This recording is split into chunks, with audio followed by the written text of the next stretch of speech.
अंधा भिखारी चोर। आलमपुर नामक नगर में एक विशाल नाम का आदमी रहता था। विशाल अंधा होने का नाटक करके रेस्टोरेंट और बार में गाना गाने का काम करता था। एक बार नगर का सेठ धनियाराम विशाल को गाते हुए सुना और बोला, अरे विशाल, तुम बहुत अच्छा गाते हो। तुम कल से मेरे बच्चों को गाना सिखाने मेरे घर आ जाना। सेठ को देख विशाल बड़ा खुश हुआ। वो सोचा, अरे वाह, ये तो शहर का जाना माना रईस इंसान है, अच्छा खासा पैसा देगा। लेकिन अंधा होने का नाटक करने की वजह से विशाल बोला, आप कौन हो साहब? मैं तो आपको जानता भी नहीं हूँ, मैं आपके घर कैसे आऊंगा? सेठ धनिया बोला, अरे माफ करना, मुझे लगा तुम अंधे नहीं हो। सेठ धनिया बोला, कल मैं अपना नौकर तुम्हारे घर राम प्रसाद को भेजूंगा। अगले दिन राम प्रसाद विशाल को लेने उसके घर गया। राम प्रसाद विशाल को अपनी बाइक पर बिठाकर सेठ के घर ले आया। सेठ विशाल से बोला, आओ विशाल आओ, ये मेरे दो बच्चे चिंटू और पिंकी है। आज से तुम इन्हें संगीत सिखाना। मैं तुम्हें 20,000 महीना दूंगा और तुम यही नीचे वाले गेस्ट रूम में रह सकते हो। विशाल चिंटू और पिंकी को संगीत सिखाता। चिंटू और पिंकी शैतानी करते तो विशाल उन्हें पकड़ लेता और डांटता। चिंटू और पिंकी हैरान थे कि आखिर विशाल अंधा होने के बावजूद भी उनकी शरारतों को कैसे पकड़ लेता है। एक बार सेठ किसी काम से बाहर गया और रामप्रसाद को बोला, मैं किसी काम से 2 दिन के लिए बाहर जा रहा हूँ। विशाल चिंटू और पिंकी की क्लास लेता रहेगा, तुम घर का ध्यान रखना। सेठ के जाने के बाद विशाल ने देखा रामप्रसाद ने अपने एक मित्र आदिल को बुलाया और बोला, मैंने कुछ पैसे तिजोरी तोड़कर निकाले हैं, अगले दिन सेठ आ जाएगा, तुम ये पैसे अपने पास रखो, मैं तुम्हें कुछ दिन बाद मिलता हूँ। तभी विशाल दरवाजे से बाहर आया और वो दोनों चुपचाप खड़े हो गए। विशाल अंधे होने का नाटक करता हुआ चिंटू और पिंकी के कमरे में चला गया और संगीत उन्हें सिखाने लगा। रामप्रसाद और आदिल उसका पीछा करते हुए उसे चुपचाप देखने लगे कि कहीं उसे पता तो नहीं चल गया। आज चिंटू और पिंकी भी हैरान थे क्योंकि उनकी शैतानियों पर विशाल उन्हें डांट नहीं रहा था। विशाल काफी घबराया हुआ था। आदिल और रामप्रसाद वहां से चले गए। आदिल रामप्रसाद से बोला, ये जो विशाल है जो संगीत सिखाता है चिंटू और पिंकी को, ये अंधा नहीं है, हमें इसका पीछा करना पड़ेगा। 2 दिन बाद जब सेठ आया तो चोरी की बात सुन रामप्रसाद को बोला, अरे रामप्रसाद, चोरी कैसे हो गई घर में? तुम लोग सो रहे थे क्या? रामप्रसाद बोला, पता नहीं साहब, मैं और विशाल सोते रह गए, हमें पता ही नहीं चला चोर कब आया और चोरी करके ले गया। विशाल बोला, साहब मुझे अपने गांव वापस जाना है, जब तक छानबीन चल रही है मैं अपने गांव चला जाता हूँ, आप मेरी तलाशी ले सकते हैं। सेठ ने बोला, हाँ हाँ विशाल, तुम जाओ, वैसे भी तुम अंधे हो, तुमने चोर को देखा भी नहीं होगा, तो जांच पड़ताल के लिए तुम्हारी जरूरत नहीं पड़ेगी। विशाल वहां से चला गया, लेकिन रामप्रसाद को उस पर शक हो गया। रामप्रसाद और आदिल उसका पीछा करते हुए आ रहे थे। विशाल रोड पार करने लगा तो आदिल तेजी से गाड़ी लेकर उसकी ओर बढ़ने लगा। विशाल घबरा गया, अरे अरे, अगर मैं भागा तो ये जान जाएंगे कि मैं अंधा नहीं हूँ, आज तो ये दोनों मुझे मार ही डालेंगे, अब मैं क्या करूँ? तभी किसी तरह विशाल उनसे बचा और वहां से निकल गया। तभी कुछ देर बाद आदिल ने विशाल को पकड़कर रेलवे ट्रैक पर बांध दिया। विशाल चीखता रहा, अरे कौन है, मुझे क्यों बांध रहे हो, छोड़ो मुझे, छोड़ो मुझे। विशाल काफी घबरा गया था क्योंकि आदिल ने उसे रेलवे ट्रैक के पास बांध दिया था।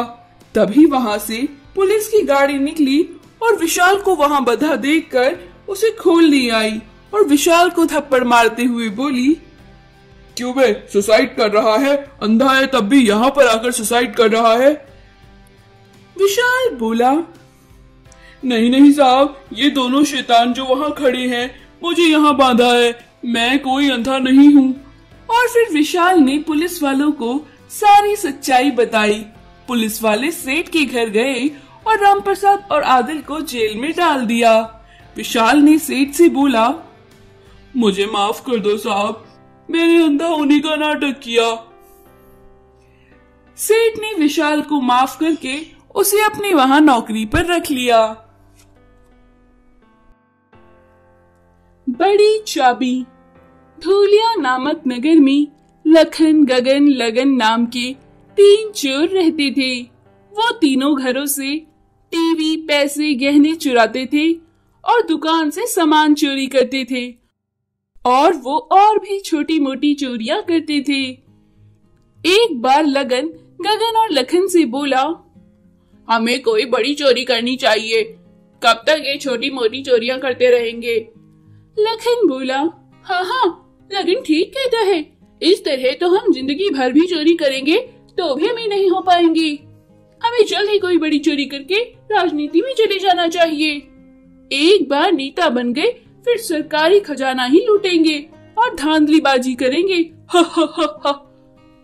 गगन बोला, हाँ, फिर हमें कोई जेल में भी नहीं डालेगा। लेकिन बड़ी चोरी कहाँ करे, हमें ये सोचना होगा। इस तरह वो सोचते हुए जा रहे थे। तभी तीनों ने रास्ते में एक बैंक देखा। लखन बोला, देखो दोस्त, मुझे आइडिया मिल गया, हम इस बैंक में चोरी करते हैं। गगन बोला, तुम दोनों को दिखाई नहीं दे रहा क्या?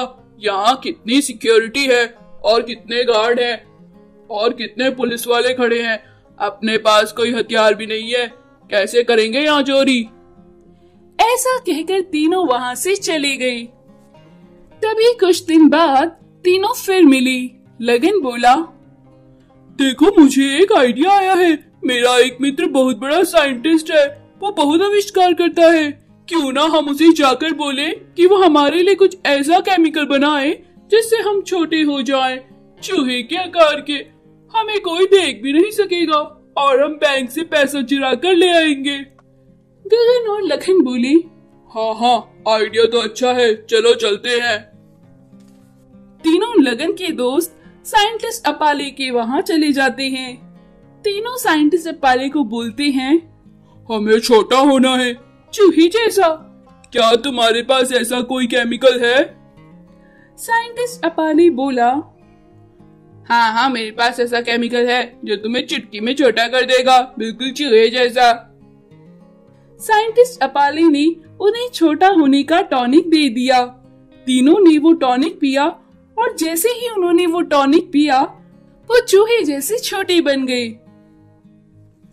फिर तीनों वहाँ से चूहे बनकर बैंक गए। वहाँ उन्होंने रात को जब गार्ड सोया था तो चुपचाप उसकी जेब से चाबी निकाली। गार्ड को गुदगुदी तो हुई पर उसने देखा आसपास कोई नहीं है। छोटे होने की वजह से गार्ड उन तीनों को देख न सका। तीनों ने बैंक के अंदर जाकर बैंक की तिजोरी का दरवाजा खोला और नोट की एक गड्डी उठाकर अपने ठिकाने तक बड़ी मुश्किल से लाए। गगन बोला, अरे ये गड्डी हम तीनों ने मिलकर उठाई, फिर भी इतनी भारी लग रही थी, इस तरह तो हम तीनों मिलकर पूरी रात 3 गड्डी तक ना चुरा पाएंगे। लखन बोला, हाँ, ये तो हमने सोचा ही नहीं कि छोटे बनने पर ताकत भी चूहे जैसी हो जाएगी। लगन बोला, हाँ चलो वापस से साइंटिस्ट अपाले के पास चलते हैं, वो हमें फिर से बड़ा कर दे, ये आइडिया तो हमारा फेल हो गया।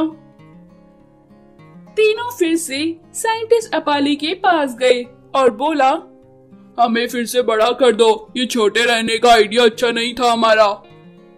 साइंटिस्ट अपाले बोला, अरे मैं बस छोटे करने वाला केमिकल जानता हूँ, वापस से बड़े करने वाला नहीं, तभी तो सरकार ने मुझे बैन कर दिया। साइंटिस्ट अपाले की बात सुनकर तीनों ने अपना सर पकड़ लिया और वो जैसे ही साइंटिस्ट अपाले को मारने के लिए दौड़े।